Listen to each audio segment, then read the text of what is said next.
I built my first business with £400 in a second-hand van. That was 1974. I was 26 years old, living in a bedsit in Chapeltown, and the only thing I had that was worth anything was the absolute certainty that I could see an opportunity when other people walked straight past it. That certainty never left me, not in 50 years, not through 3 recessions, 2 failed partnerships, 1 divorce, and the kind of setbacks that send lesser men back to a steady wage. It stayed with me right to the end.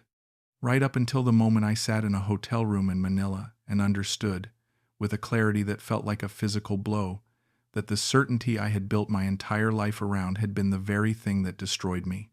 Her name was Estella Montoya. She called herself a business consultant. She was 37 years old, and she had read me with a precision I still find remarkable when I sit with it honestly. She had not targeted my loneliness. Not exactly.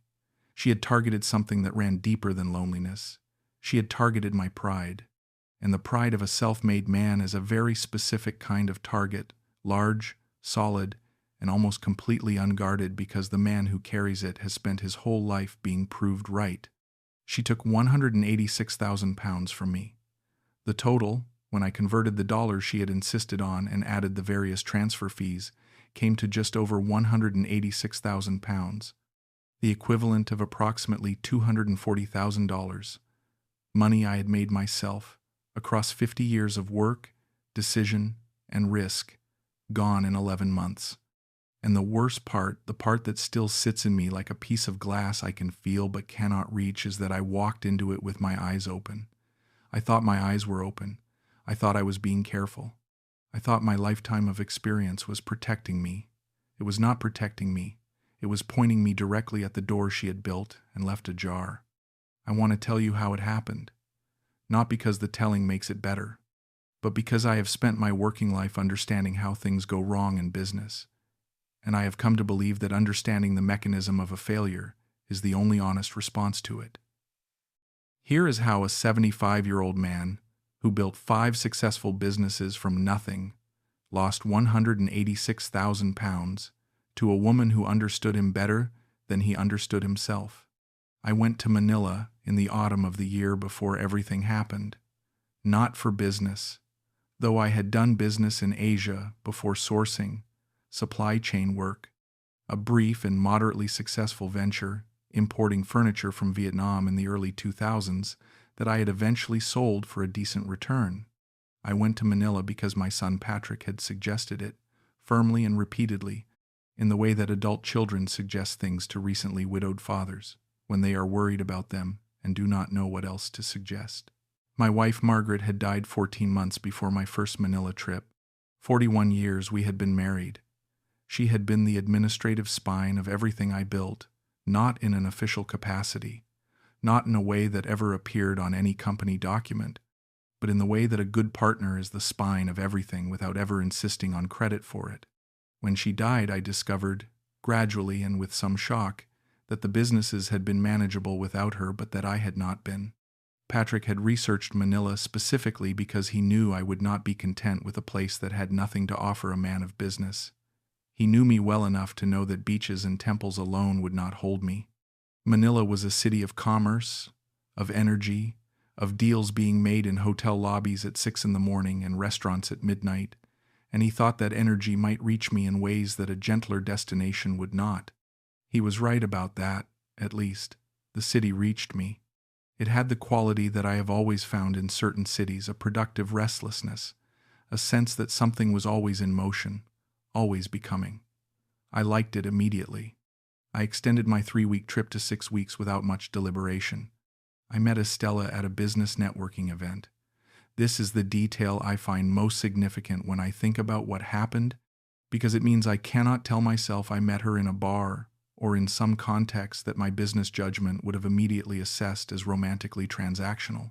I met her in a room full of professionals who had paid to be there, at an event organized by a legitimate business association with a proper program and proper name badges and proper catered food.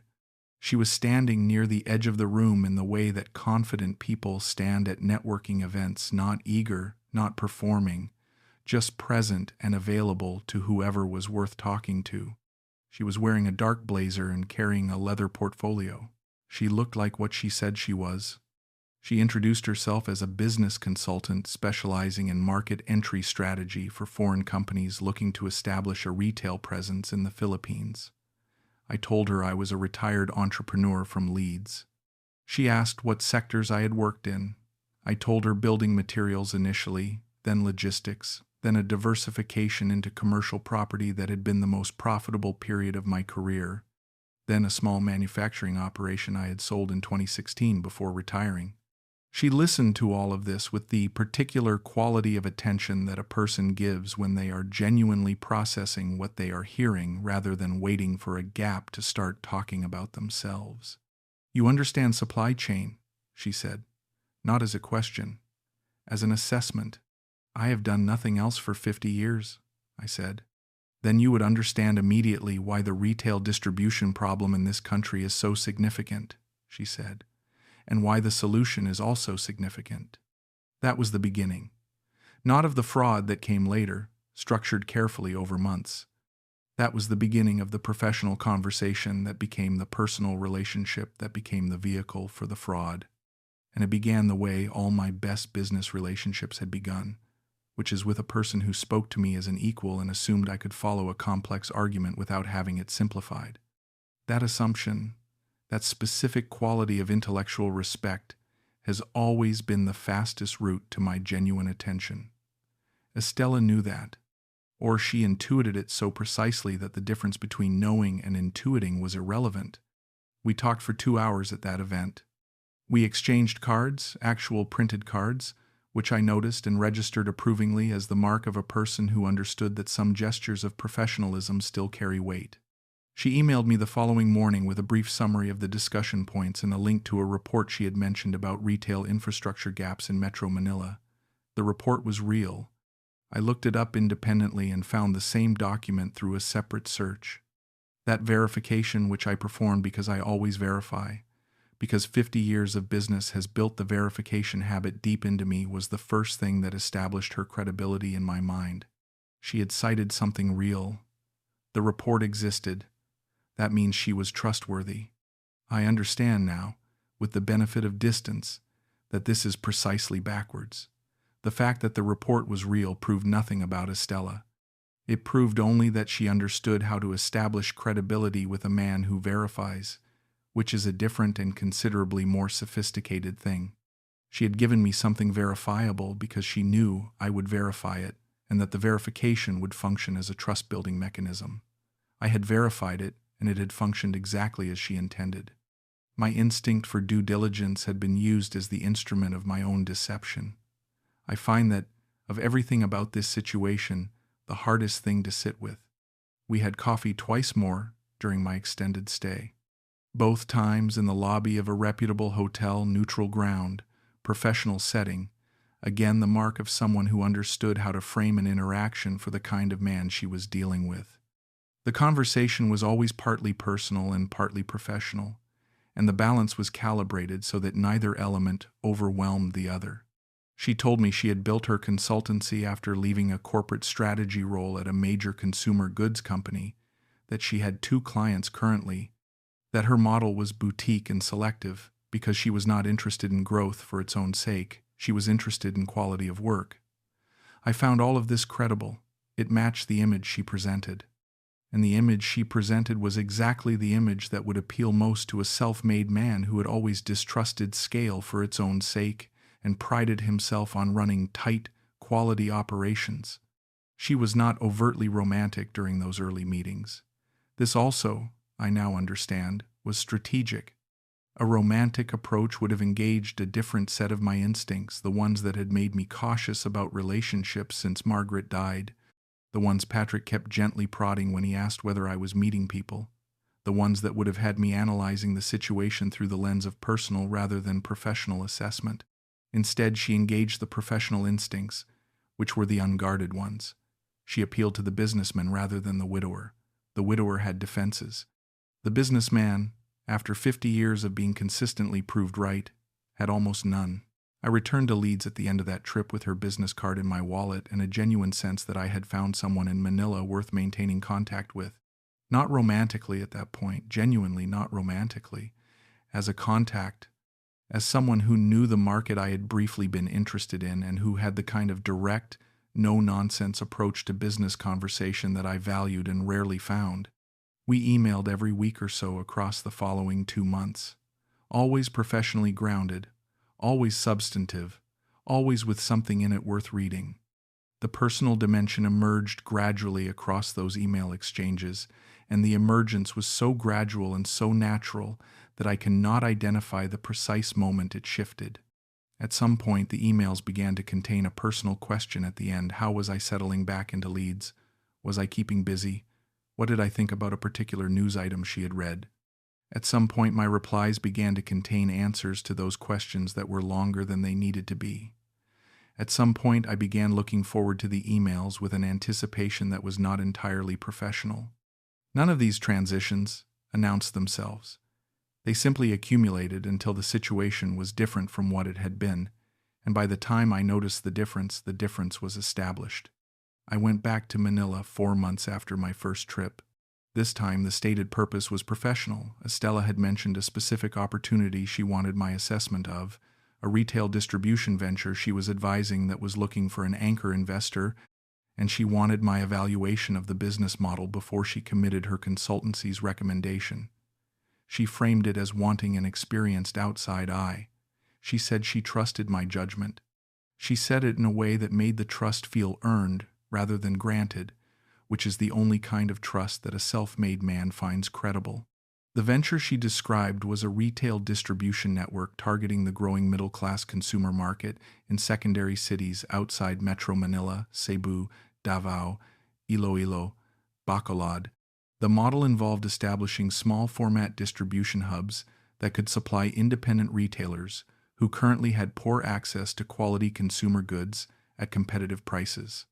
The market research she showed me documented the gap clearly. Independent retailers in those secondary cities paying 30 to 40% more for stock than their Metro Manila equivalents because of supply chain inefficiency. The solution was elegant: centralized purchasing power combined with regional distribution infrastructure. The numbers she presented showed a clear path to profitability within 18 months, with the investment requirement driven primarily by warehouse lease deposits and initial stock procurement. I looked at those numbers for a long time. I asked questions. She answered them. I asked follow-up questions on the answers. She answered those too, fluently and with specific detail names of potential retail partners she had already contacted, lease rates she had negotiated in principle in 2 of the target cities, a supplier relationship in Manila that would provide the preferential purchasing terms the model depended on. The detail was the thing. 50 years of evaluating business proposals had taught me that fraudulent ones are thin. They have the headline and the headline number and not much underneath. This proposal had layers. When I pushed on any element of it, there was another layer beneath. That density of detail was, I believed, the signature of a real business that a real business person had actually done the groundwork for. I believed it was real because it felt like the real ones I had evaluated across a career. That is the honest account. Not that I was careless, not that I failed to ask the right questions. I asked the right questions and received answers that satisfied my professional judgment, because the answers had been constructed by someone who understood precisely what my professional judgment looked for. Estella had built a fraudulent business proposal with enough authentic feeling detail to pass the evaluation of an experienced entrepreneur, and she had targeted an experienced entrepreneur specifically because an experienced entrepreneur trusting a proposal is a much more powerful commitment mechanism than a naive person trusting it. When I said yes to this, I said yes as a professional who had done his evaluation. That yes carried a weight and a finality that a neighbor person's yes would not have carried. She needed me to say yes as a businessman, not as a lonely old man. She needed the professional yes. The personal relationship had deepened during that second visit in ways that felt organic and unhurried. We had dinner twice at restaurants that were good but not extravagant, the choice of a woman who understood that excess would register as a performance rather than as a natural expression. We talked about our lives with the specific candor that develops between people who have spent several months communicating and writing and have by that point established a baseline of genuine disclosure. She had been married, she said, briefly, in her late 20s, a marriage that had ended because her husband had been threatened by her professional ambition rather than supported by it, a story I received with sympathy, and something that I recognized, uncomfortably, as recognition. Margaret had not been threatened by my ambition, but I had known men whose wives were, and I understood the specific damage that incompatibility of that kind does. The story made Estella feel more real to me, more human. The story was probably true. I still think it was probably true. The person who told it was lying about the business, but she may have been telling the truth about herself. And I find the combination of those two things, the true personal, the false professional, difficult to resolve into a clean moral picture. I said yes to the investment at the end of that second visit. Not on impulse. I had spent 3 days with the proposal documents before giving my answer, going through them in my hotel room in the evenings, with the same systematic attention I had given to every significant business decision of my career. I had a notebook. I wrote questions, found the answers in the documents, noted the satisfactory ones, and flagged the gaps. By the third evening, the gaps were small enough and the overall construction coherent enough that my professional judgment arrived at a positive assessment. I told Estella I was in for the anchor investment.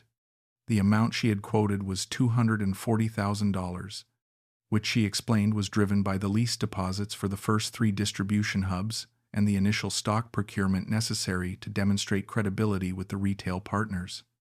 The number was large, but within the range I had deployed in my own early-stage ventures and not disproportionate to the size of the opportunity she had described. She did not show excessive enthusiasm when I told her. She nodded and said that was good and that she would arrange the documentation. The restraint was, I understand now, part of the performance because an experienced entrepreneur would have been suspicious of excessive enthusiasm from a consultant receiving a major investment commitment. The calm was calibrated. Everything was calibrated. Everything. From the business cards at the networking event to the unhurried dinners to the 3 days she had given me with the proposal documents before asking for my answer, was calibrated to the specific profile of the man she was dealing with. I was not chosen randomly. I was chosen because I was accessible and my assessment had been done before we met. The transfers happened across 3 separate transactions over 6 weeks structured, she said, to align with the lease deposit schedule and the supplier payment timeline. $90,000 first, then $80,000, then the final $70,000. Each transfer was accompanied by documentation, lease agreements, supplier contracts, purchase orders. I reviewed every document. I noted the logos, the addresses, the registration numbers that appeared on the company letterheads. I looked several of them up. The companies existed, or appeared to exist, websites, registered addresses, contact details.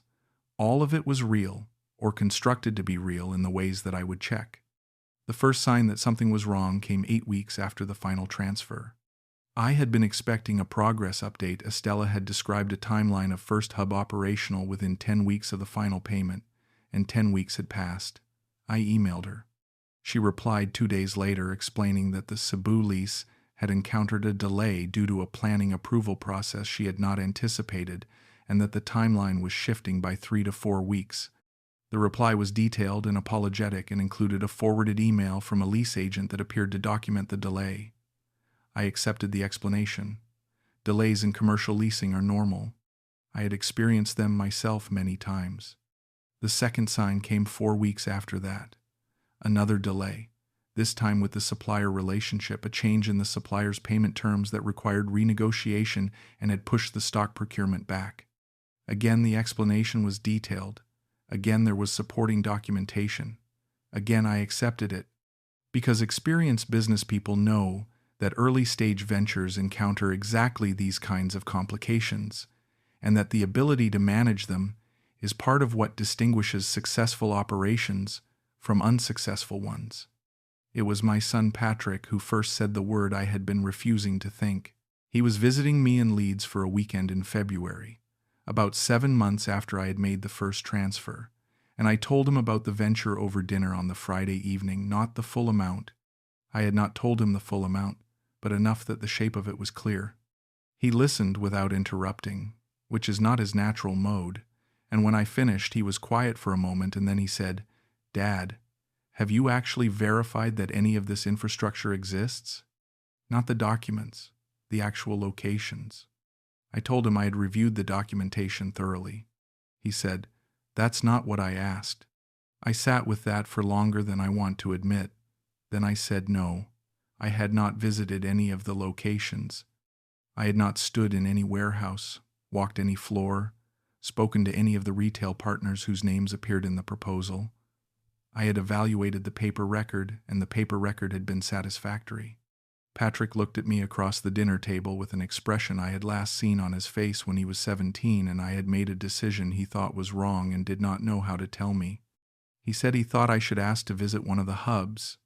I emailed Estella the following Monday requesting a site visit to the Cebu facility, which was described in the documentation as the most advanced of the 3 hubs. Her reply took 4 days. It said that Cebu was currently undergoing final fit-out and would not be ready for a proper inspection for another 3 weeks, but that she could arrange for me to visit the Manila headquarters of the supplier partner in the meantime, which would give me a clear sense of the operational capacity of the supply chain. The reply was warm and cooperative in tone. It offered an alternative rather than a refusal. It was structured, I understand now, to move me away from the specific request I had made while appearing to respond constructively to it. I booked a flight to Manila, not to see the supplier partner, to understand what I was actually dealing with. I will not describe every step of what I discovered in Manila because some of it is still in the hands of people whose professional advice I am following. What I will tell you is that I spent 4 days in Manila asking questions in person that I had previously asked only through documents, and that the answers I received in person bore very little relationship to the answers the documents had provided. The Cebu lease address, when I had a local contact visit it physically, was a genuine commercial building with no knowledge of the distribution hub described in the documents.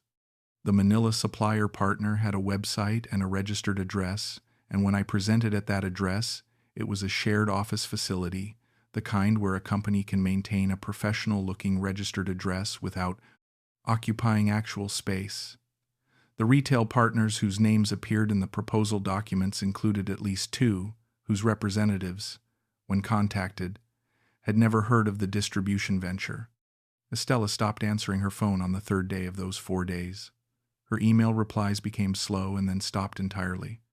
I went to the address listed on her business card, a legitimate-looking office building in Makati, and the company name did not appear in the directory. I asked at the reception desk. Nobody there had heard of her.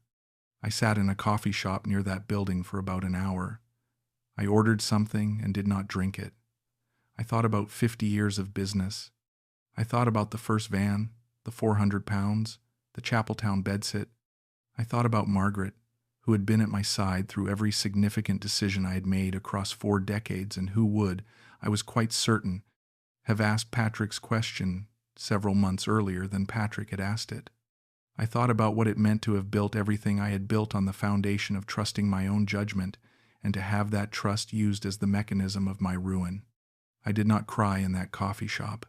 I am 75 years old and I have not cried in public since my father's funeral in 1989, and I did not intend to start in a Manila coffee shop. What I felt was not distress in the conventional sense.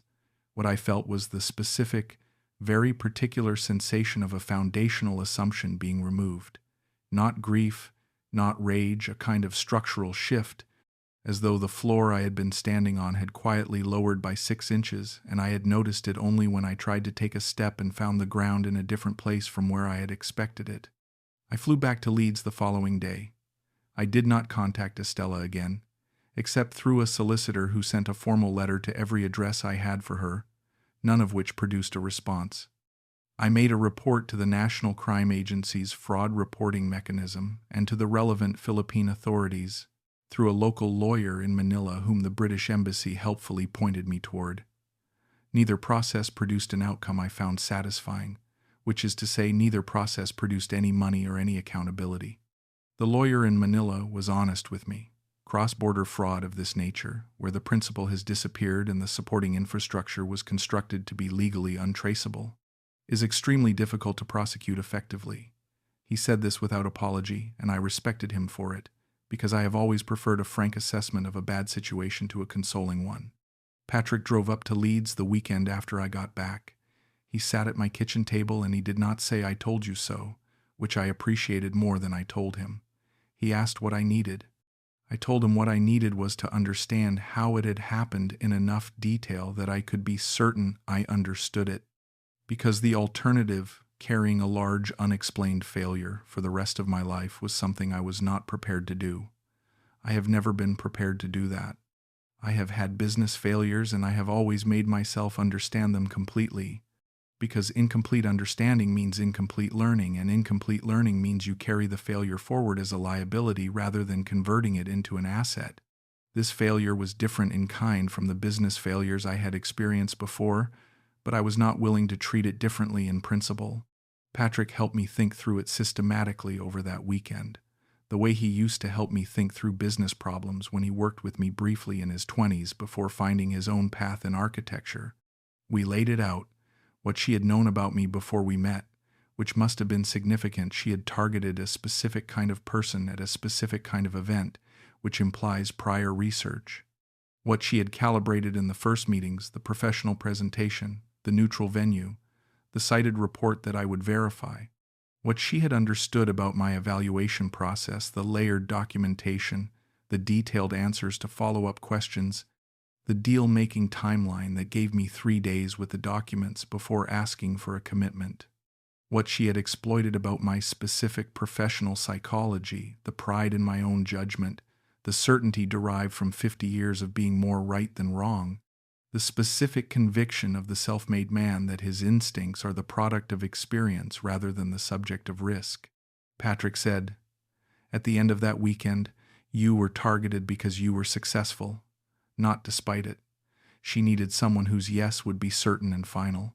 Someone whose professional pride would stop them from asking for a physical visit when the documents seemed solid. Someone who would interpret their own thoroughness as sufficient protection." He was right. I had been chosen as a mark not because I was vulnerable in the conventional sense, not because I was lonely or naive or desperate, but because my specific kind of confidence created a specific kind of blind spot. I had spent 50 years being the person in the room whose judgment was most reliable, and that had made me the least likely to seriously question my own assessment once it had been reached. Estella had not needed to bypass my due diligence. She had constructed the situation so that my due diligence would reach the conclusion she needed, and then she had relied on the fact that a man who has passed his own due diligence test does not typically then go and physically verify what the documents told him. The test itself had been the trap. There are specific things I want to say to anyone who has built something from nothing and carries the confidence that kind of history generates, because I think those are the people most at risk from what happened to me. The first is that experience is a genuine asset and a genuine liability simultaneously, and the liability side is not something that experience itself tends to warn you about. The more consistently your judgment has been right, the less equipped you are to recognize the situations in which it is being manipulated rather than tested. A man who has never been significantly wrong about a business proposition is not better at evaluating them than a man who has sometimes been wrong. He is worse, in a specific way, because he has less practice at the experience of discovering his assessment was incorrect, and that lack of practice makes the assessment feel more reliable than it is. The second is that sophistication of presentation is not evidence of legitimacy. Estella's proposal was sophisticated because she had built it to be evaluated by a sophisticated person. The sophistication was a performance of legitimacy rather than evidence of it. I had spent my career evaluating the sophistication of proposals and taking it as an indicator of the quality of the underlying business. That heuristic is mostly reliable in ordinary business contexts, because most sophisticated proposals are genuinely sophisticated businesses. In this context, the sophistication was the mechanism of the fraud, and the heuristic that had served me well for 50 years pointed me directly into it. The third is that physical verification is not a failure of trust. I have said this to several people since, and I will say it clearly here. I did not visit the locations because visiting them would have felt like a statement of distrust toward a person whose professional credibility I had already assessed as sound. It would have felt, in the specific emotional logic of the relationship we had by then built, like an accusation. That feeling, the reluctance to physically verify, because physical verification implies distrust, is a vulnerability that a skilled fraud will cultivate deliberately.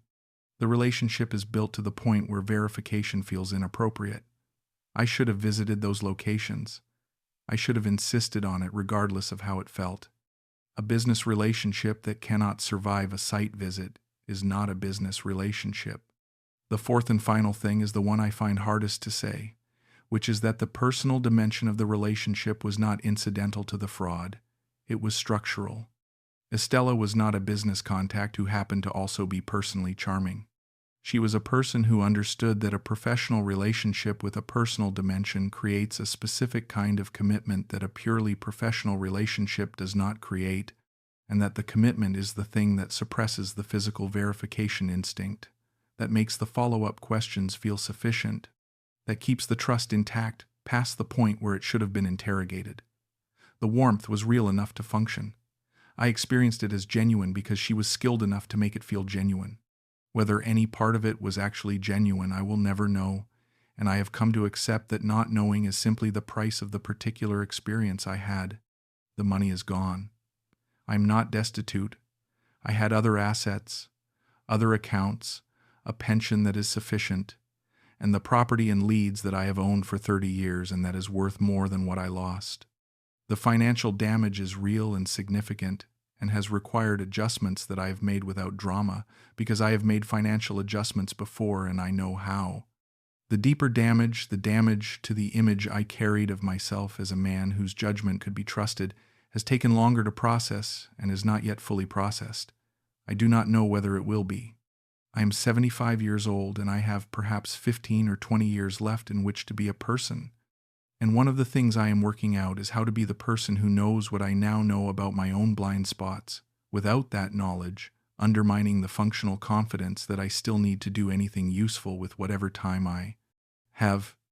Patrick comes up to Leeds most weekends now. He lives in Manchester, which is close enough for weekends to be possible. And since Margaret died, and then since this happened, he has been making the drive without being asked. I do not tell him how much the visits matter to me because I am 75 and I was raised in a Yorkshire household where that particular kind of sentiment went without saying and therefore without saying. But it matters. Having one person who knows everything and asks nothing except how I am getting on is a significant thing, and I am aware that I am fortunate to have it. I still think about business. I cannot help it.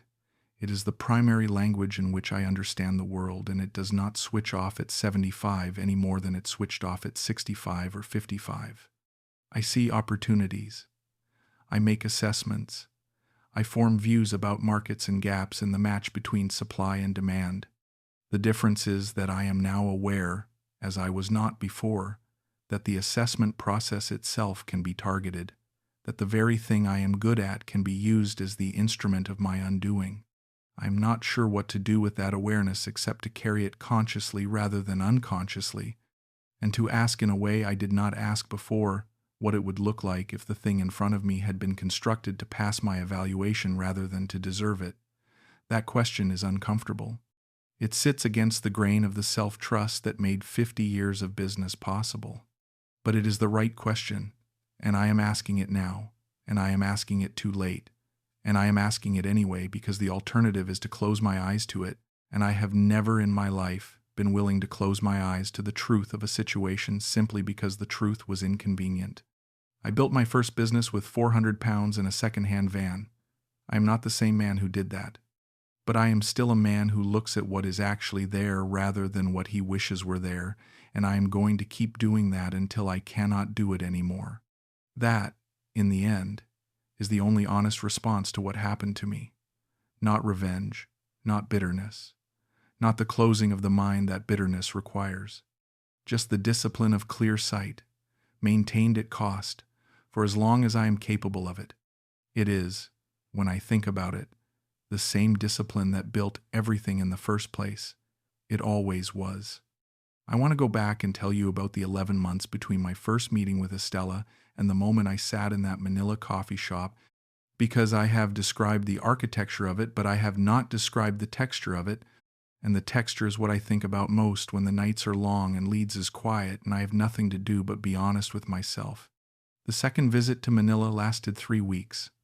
Estella and I spent time together that was explicitly personal, not only the business dinners, but an afternoon at a museum she said she visited regularly, a Sunday morning walk through a neighborhood she had grown up near, a long lunch on a Saturday that ran into the early evening with no agenda and no business content at all.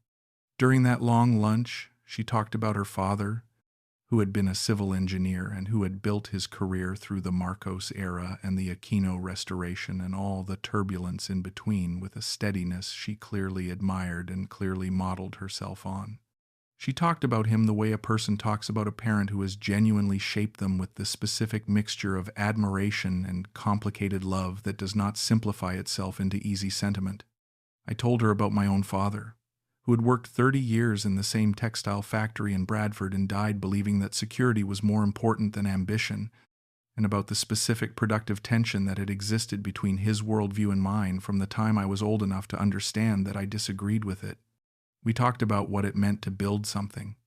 She said she thought the people who built things from nothing shared a quality that was distinct from talent or intelligence, a specific tolerance for uncertainty, a capacity to keep functioning in conditions that would paralyze a person who needed to know how things were going to turn out before they committed.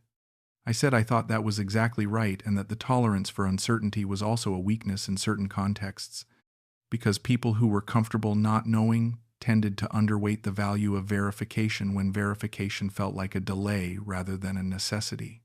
She laughed at that and said I sounded like someone who had paid for that lesson.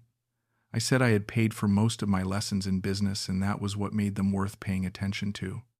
I think about that conversation now with a kind of vertigo, because she was listening to me describe my own blind spot with apparent interest and genuine engagement while she was in the process of exploiting it. I was telling her how I had learned that verification was undervalued by people like me, and she was taking notes in whatever way she took notes. And 3 months later, the fraud was predicated on my failure to physically verify what the documents told me. She had heard me identify the weakness and built the trap on the weakness I had identified. I do not know whether to find that admirable in some terrible way or simply devastating. I have settled, across many months of thinking about it, for devastating. I went home from that second visit in a different emotional state from any I had experienced since Margaret died. Not happy, exactly. I am not sure I am constituted for straightforward happiness, which Margaret always said with the specific affectionate exasperation of a woman who had spent 41 years married to a man constitutionally incapable of simply enjoying things, but engaged, alert, present in a way that the 14 months of grief and retirement had made feel distant. I had a business proposition I was genuinely excited about. I had a person I was genuinely interested in.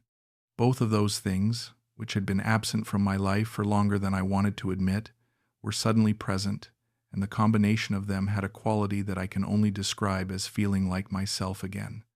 Patrick noticed when he visited in December of that year. We were watching a match, Leeds versus nobody memorable, and he said, without taking his eyes off the screen, that I seemed better. I said, "What do you mean better?" He said, "Just better. Like there's something on, like there's something you're thinking about." I said there might be. He said, "Good." We watched the rest of the match. That was the conversation. That is how we talk in my family, which is to say that we talk around the important things until the important things become clear without anyone having had to say them directly, which is either a great efficiency or a significant limitation and is probably both.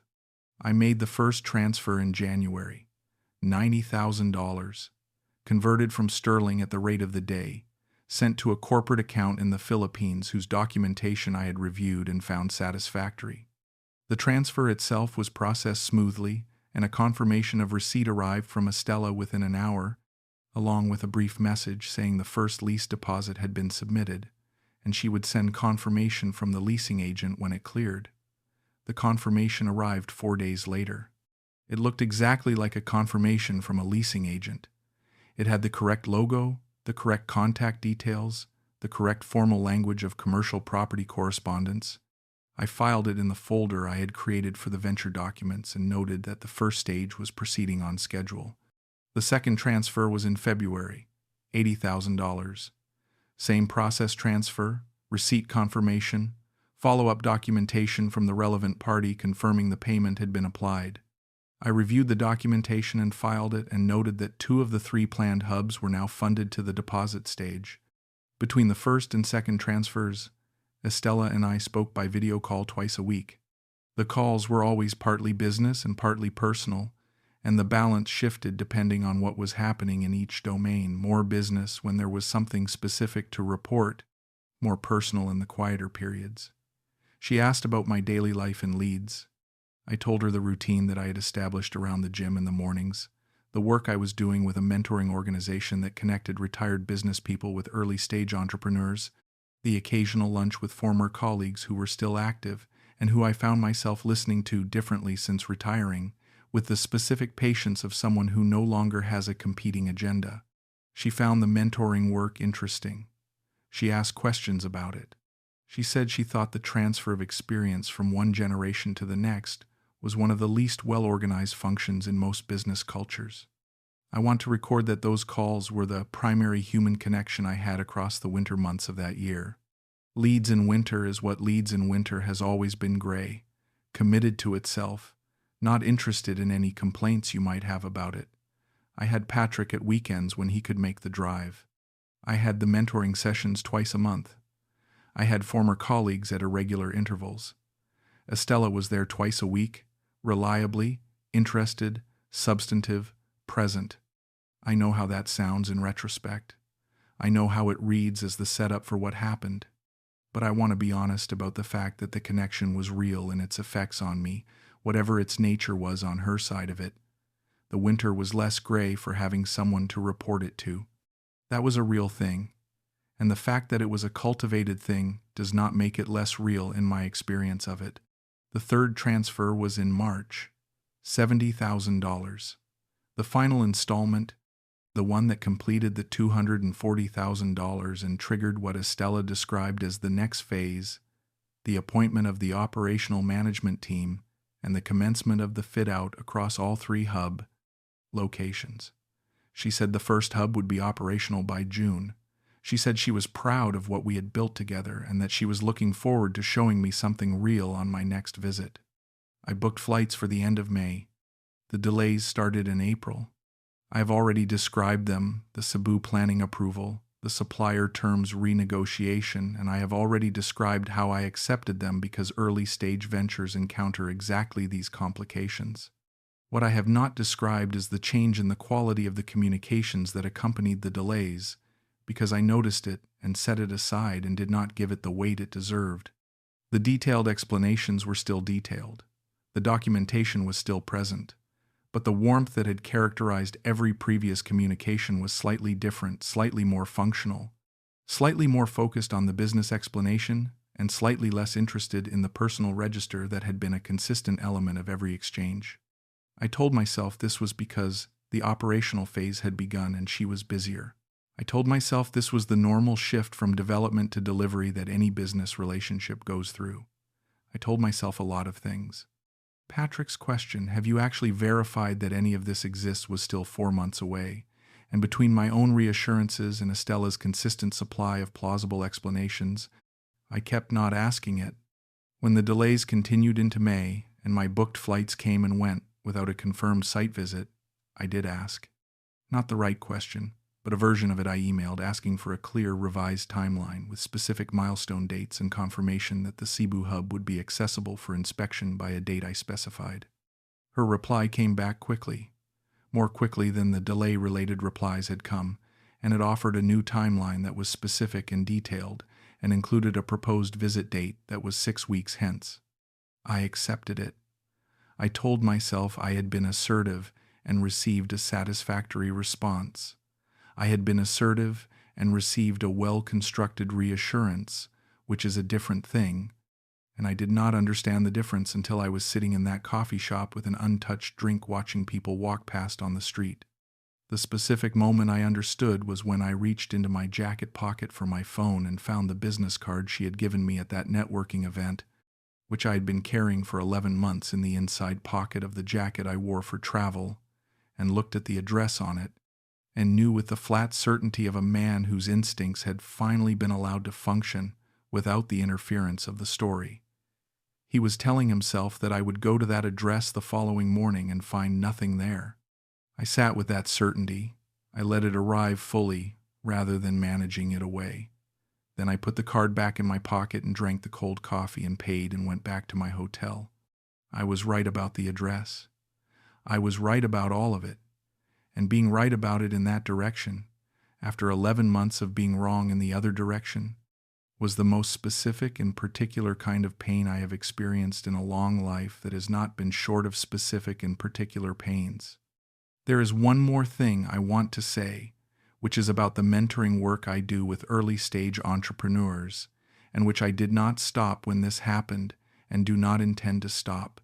The young people I work with are building things from nothing, which means they are in the most vulnerable financial position they will ever occupy, while simultaneously being in the most confident emotional position they will ever occupy.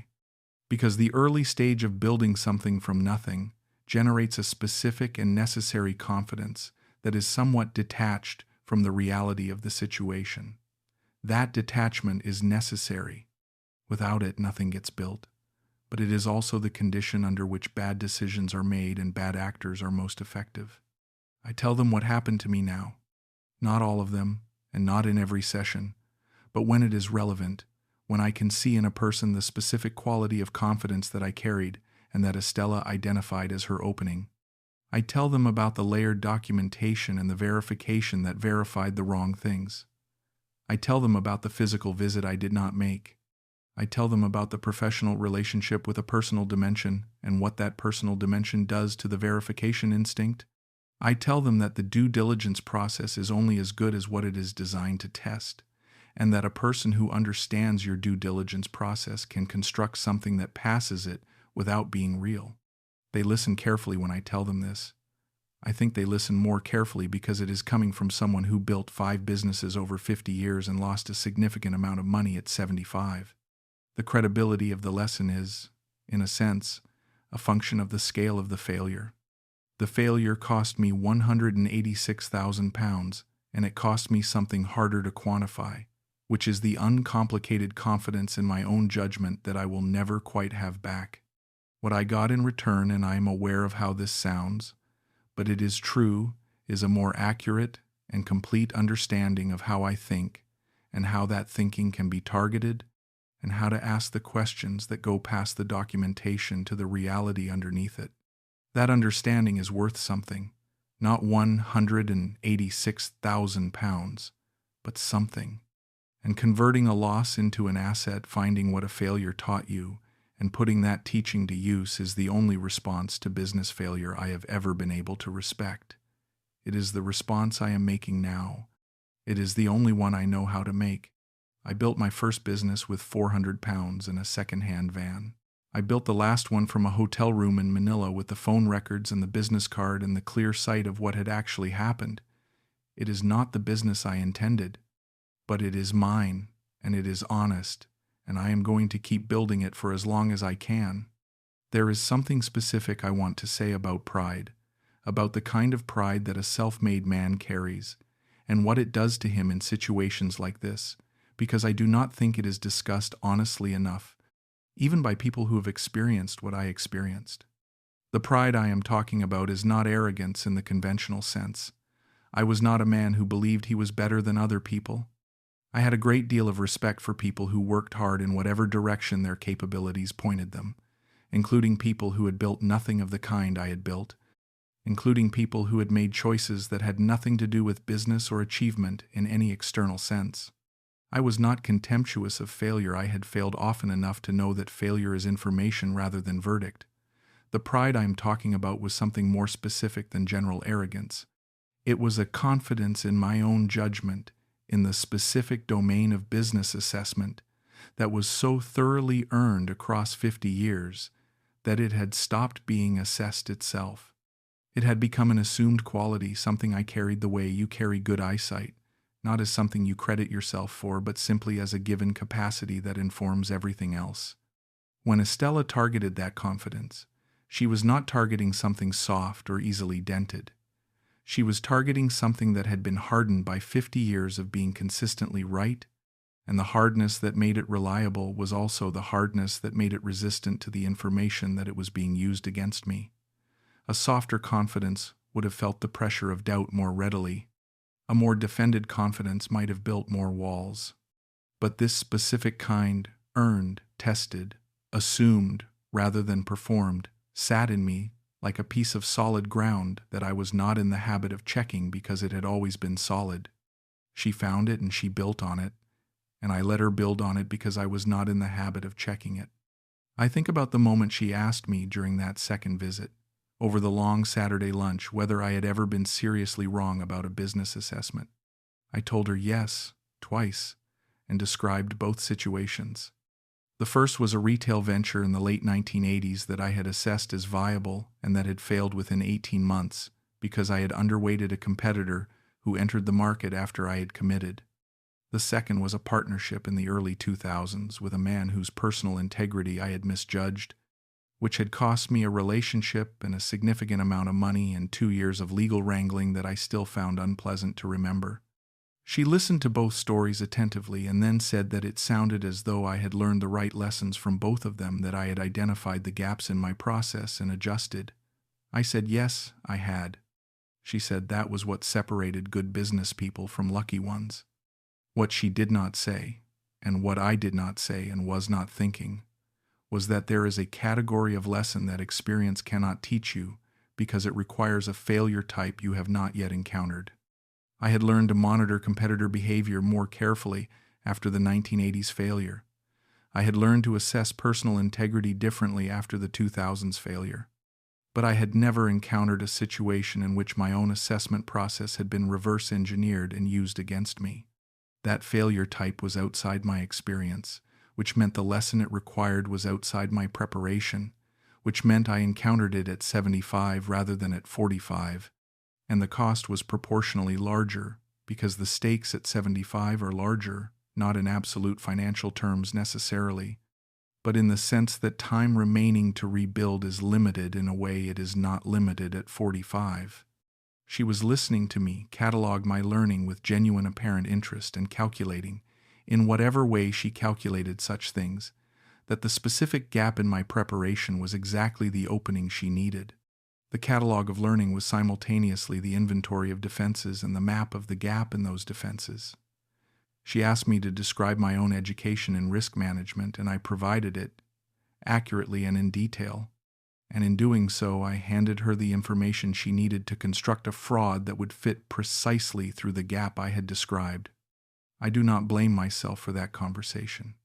I think the honest account of blame in this situation is that Estella bears the overwhelming majority of it for having made the choices she made, and that I bear a small amount of it for the specific failure of physical verification, and that the rest of it, the confidence that was exploited, the pride that was targeted, the experience that was reverse engineered, is not a moral failure on my part, but simply the specific human shape I had when she found me.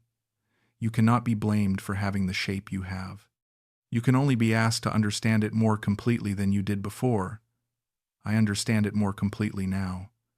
I am doing what I can with that understanding. Patrick asked me once, about 6 months after everything came out, whether I was angry at Estella. I thought about it honestly for a moment, the actual moment of genuine consideration rather than the quick answer, and then I told him the truth, which is that what I felt toward her was not primarily anger. It was something closer to a cold professional respect for the quality of the work she had done, layered over a grief for the fact that the qualities I most respected in another person, precision, intelligence, the ability to understand what makes a complex system function, had been directed towards something that caused real harm. I would have found her genuinely impressive in a legitimate context. That impression, which was not wrong about her capabilities, just catastrophically wrong about her intentions, is one of the harder things to set down. Patrick said that was a very strange answer. I said it was the honest one. He said he supposed that was typical of me. I took that as the compliment it was intended to be. Leeds is gray this morning. It is gray most mornings, which is one of the things I have always found comforting about it. It makes no promises about the weather that it is then required to keep. I had a meeting this morning with a young woman who is starting a food import business and who has found a supplier in Vietnam whose prices are significantly better than anything she can source in Europe. She has a good eye for the opportunity and a sensible caution about the operational side. I told her what I knew about Vietnamese supply chains from my own experience in the early 2000s. I told her about the importance of visiting the facility before committing, of speaking to other buyers, of understanding the specific human relationships that make a supply chain either resilient or fragile. I told her that documents tell you what someone wants you to know, and that being in a room with someone tells you things that no document can tell you. She wrote all of it down. She asked good follow-up questions. She is going to be all right. I'm going to be all right. That is the honest end of this story, which is the only kind of end I know how to offer. Not resolution in the dramatic sense. Not justice, because there is no justice available, and demanding it would be a waste of the energy I need for other things. Not recovery in the sense of returning to what I was before, because what I was before had a specific gap in it that has now been filled, and you cannot be what you were before a gap was filled because the filling has changed you. Just this, I'm going to be all right. I built something from nothing before, and I can live honestly inside what I have now, and the understanding I carry that I did not carry before is real, and it is mine, and it is going to be useful. That will have to be enough. Most days, it is. I still carry the card. The business card with the address that turned out to be nothing. I found it in the jacket pocket 3 weeks ago when I was getting the jacket cleaned, and I held it for a moment and looked at her name printed cleanly on the good cardstock. Estella Montoya, business consultant, Manila, and then I put it in the kitchen drawer where I keep things I have not decided what to do with. I do not know why I kept it. I suspect I kept it for the same reason I have always kept the documentation of failed ventures, because destroying the record feels like losing the lesson, and I am not yet willing to lose this one. Maybe I will throw it away eventually. Maybe I will keep it until I cannot keep things anymore.